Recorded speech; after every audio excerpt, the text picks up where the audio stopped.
Good morning. Now, how can I put this? This is the third time I've tried to make this video. The first time ended in, not disaster, but I'd ridden to the beginning of today's ride, which is 20 kilometers away, and I'd started filming, and I punctured. I punctured on the rear wheel, and when I checked, there were two thorns in the rear wheel. I pulled them out, changed the tube. I was videoing it all. I did it quite quickly because I wanted to show that changing the wheel on these e-bikes, these Orbea Gains, isn't in any way difficult. Just getting onto the main road, excuse me. And I got back on the bike, rubber side down in 8 minutes, and I found that the front had punctured too. And I took my time pulling the thorns out of the front tyre, and there were 7.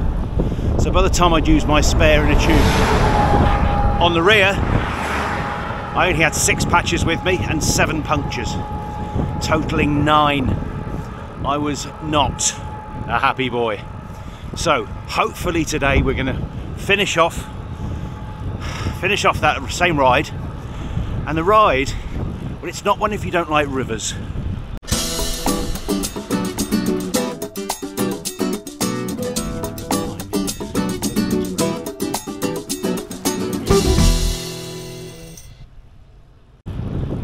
So today's ride is supposed to be 70 kilometers, but I'm going to end up riding over 120 kilometers just to get all the filming done, because I need to go back to the beginning to shoot this this first section again.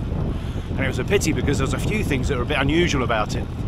I can tell you some of them. There are a couple of TikTok stroke YouTube stroke influencers that we saw, and they were lying in the road. This road, which does have traffic on it, not a lot, but it was actually getting towards rush hour, and there are 2 very busy workplaces upriver. One is Fleesh, one is Asco. They're the 2 major employers around here, because one has a nuclear facility and the other one has a huge chemical works, and between them there's about, I believe there's about 3,000 plus jobs at those 2 places. So obviously people need to get there, and this road can get quite busy. And they were lying in the road, taking video of each other, lying in the road. And they were wearing identical like hot pants and bra tops, which wasn't such a bad thing, but I was concerned for their safety. The other thing that was nice was that there's a strange ferry at Fleesh, and it was in operation. I'm hoping it's going to be in operation again today. Fleesh is where we're starting today's ride, and I haven't even explained. It's a river cruise. It's a 70-kilometer cruise along the River Ebro here in Catalunya.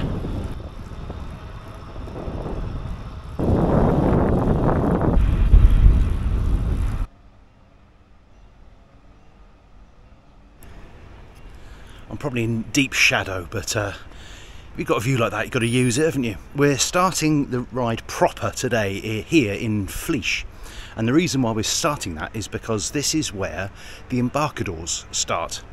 Now, to explain what that means, probably about 25 years ago, some bright spark had the idea that he would connect all of the riverside villages by a water bus service, and so it was approved, and every village between here at Fleesh and the coast, they were going to build places, a jetty essentially, where these river bus service could actually pull up. And what we're going to do, the reason why we can get away with calling this a river cruise today, is because we're going to be stopping at each of those embarcadors and showing you what the village there is like. The reason why the service starts at Fleesh is because there is a dam at Fleesh, and it's on the other side of this knoll here. And the dam allows the river to go around a huge meander and come out here, but most of the river is forced into a tunnel underneath the town, which comes through this hydro station here. So you can just see the output there. It's not producing a lot. The reason why we've got these huge cables here is because it generates electricity. So the other reason we've stopped here is because I didn't know about this memorial. And this is a memorial to the Italians, the Italian anti-fascists who came to fight for freedom. I'm just going to drop down into town now so I can show you the first of these embarcadors.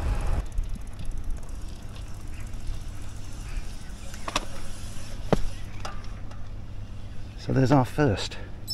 That's nice, they've got a couple of these yaguts. These are racing yaguts. The yagut is the name for pretty much any of these type of boat. They also make them much larger, and they're the basis of the ferries here as well. We're going to have a look at the ferry because I noticed it's working. If you're wondering why there's no one here, it is still quite early. So I've explained the ferries to you before here. They're not powered. What they do is they tilt their nose into the flow of the river and get forced across, and they're retained from being washed away by a huge cable. Now this one is slightly different because there's not a lot of flow, and so if you want to go anywhere with this one, the ferryman has to haul on a rope to get you across. And the reason for these strange gantries on either side is because the river level fluctuates so much. They literally have to haul the entryway, because that takes cars. It takes a couple of cars to adjust for the river level changing. So that goes up and down on that gantry. This is a really fancy one. So the way the other ferries work is that they have a metal ramp which is hauled up and down a concrete bank to allow access onto the ferry. What's nice about this one is it's completely free. So this is the dam that makes the reservoir at Fleece. You can just see through the barrier there. I quite like this one because though it's really a dull looking thing, I like the gantry over the top. I think they could only afford one crane to open up the gates, so it moves up and down that rail and just pulls open the gates as and when necessary. So nothing coming through at the moment, or very little coming through at the moment.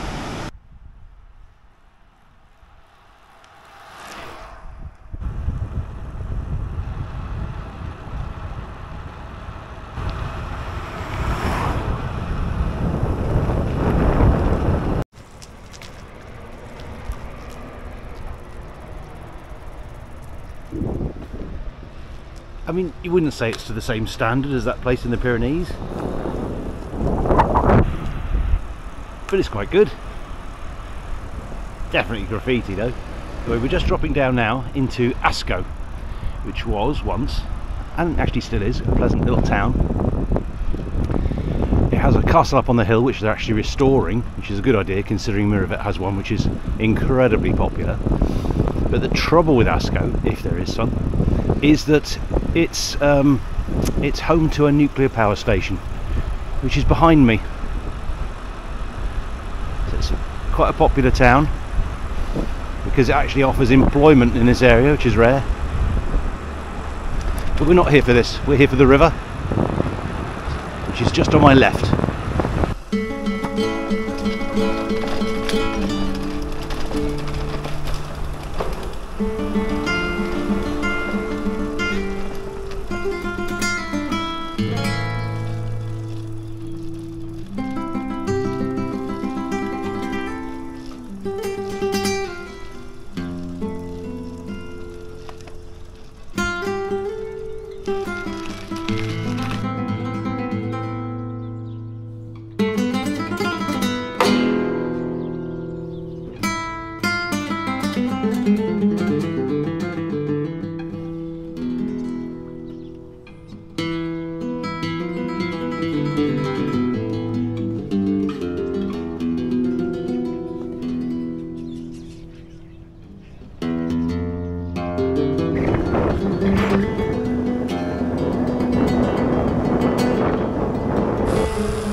Though this isn't strictly speaking an embarcador, it is where the ferry used to go across before they built the bridge.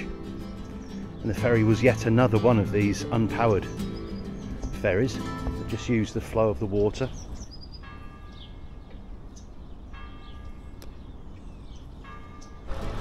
After those 9 punctures yesterday, I didn't think I would do any off-roading at all, but at the end of this concrete road is a lovely little cinder cycle path that takes us to our next embarcador, so you really got it, haven't you?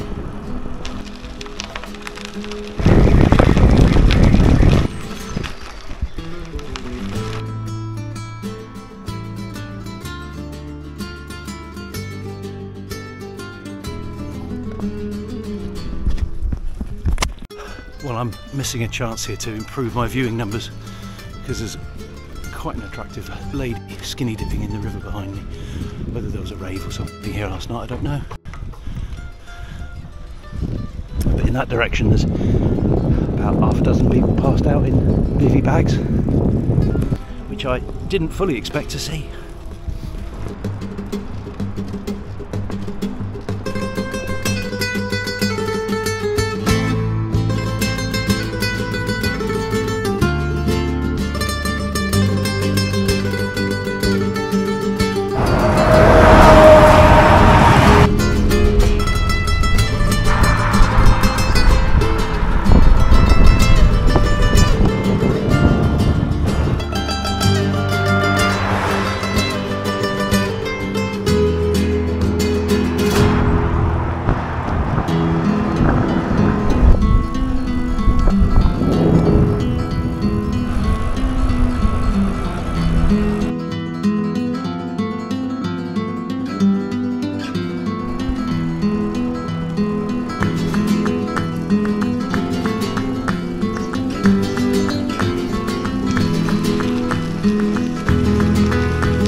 I think of all of the embarcadors, this one's my favourite for views.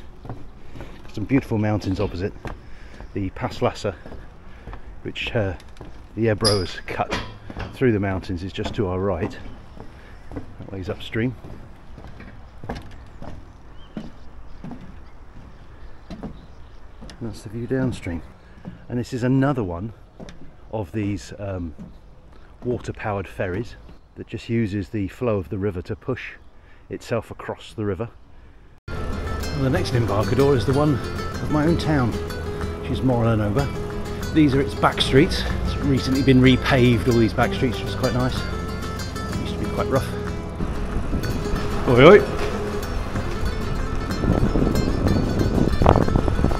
During the summer, a lot of the villages have these sort of pop-up bars. They're called chiringuitos, which actually means a beach bar.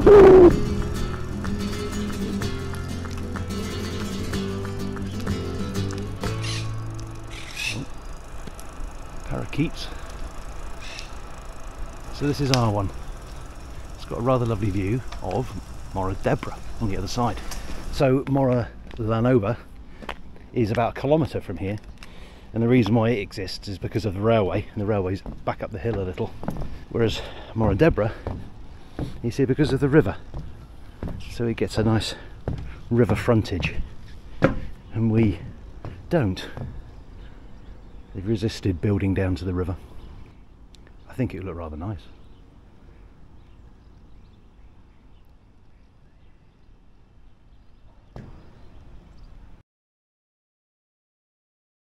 The other lovely thing about here is that when Morra d'Ebro have their Festa Mayor, their main fiesta in August, they put on the most incredible firework display. It must cost tens of thousands of pounds.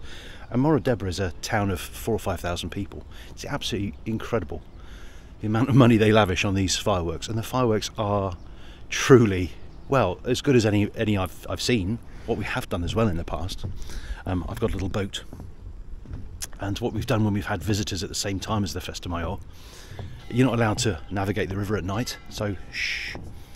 But we got into the boat and drifted downstream until we were sort of just on the other side of that green buoy, and the fireworks mostly are off the end of this island, so we're right underneath them. And it seemed like a good idea at the time, only all of the the used cases and the embers from the fireworks were dropping into the boat, which was and the bangs, because we were right underneath it. It was an experience, but not one to be repeated. Between you and me, I don't know if I can't see the screen on the back of the camera's gone off, so I'm probably pointing at the wrong one, but across there you can see some arched windows. That house is for sale. I've got my eye on it.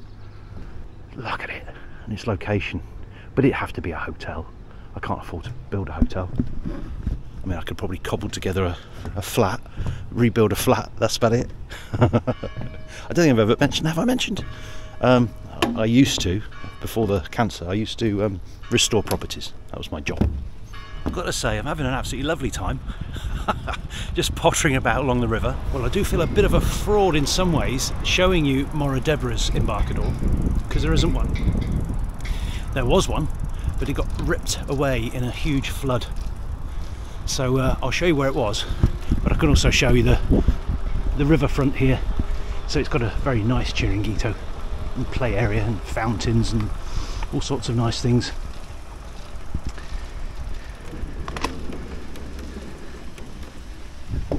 That was where the embarcador was, just had the usual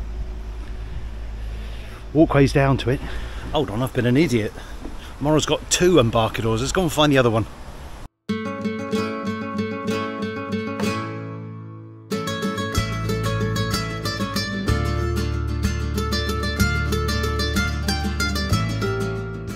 Just thought I'd show you this. Lovely old pile. Orangery view. Not bad. Not bad.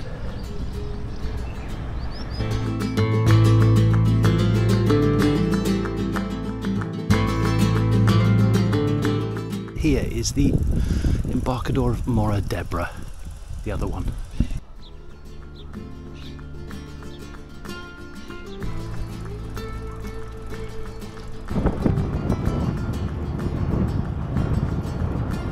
Now our next water bus station stop is Benissanet. It's originally, well, it's an Arab name, so I'm assuming it was a Moorish village first. There's no high ground around it, so the Iberians wouldn't have favoured it, but it's very, very much an agricultural town, a fruit town, and its fruit are peaches. Not really anything else, peaches. And like the next town that we'll go to, Miravet, is cherries. Just cherries. Just peaches here. So Benissanet is normally quite a sleepy little village, but in the summer, when the fruit is ready, when the peaches are ready, it swells by thousands of seasonal workers who come here to pick the peaches, because they have to be picked by hand. You can't machine crop peaches because they're too soft.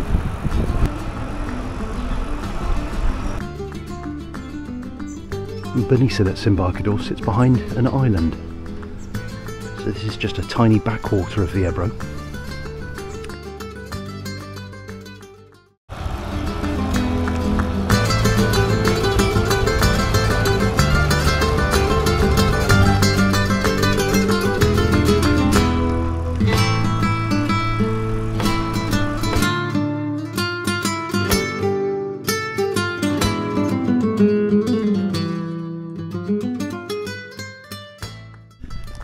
Without doubt, though, I've saved what I think most people would say is the best till last. We're at Miravet and we're walking down its beautiful embarcador, but of course it's not that we're here to see. It's that absolutely stunningly beautiful village of Miravet. It's always in the top 10 of most beautiful Spanish towns.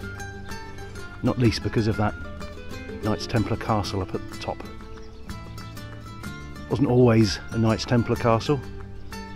It was Iberian first. You knew it was coming. Here we go. He's going to talk about history again. Very briefly, I promise, very briefly. Iberians first. The Romans took it from the Iberians. The Visigoths took it from the Romans. The Moors took it from the Visigoths. The Knights Templar took it from the Moors, and the Catholic Church took it from the Knights Templars. I don't know who owns it now. The state, I should think. What a stunningly beautiful place. So this is a normal summer level for the river, but it has flooded quite often, and the highest flood level is, I just put a dot on the map. I'll put a dot on it. That's how high the river's got in the past. But that is the end of this week. I just wanted to show you all these essentially picture postcards from the River Ebro. And, well, they don't get better than that, do they? So until the next one, thanks for watching.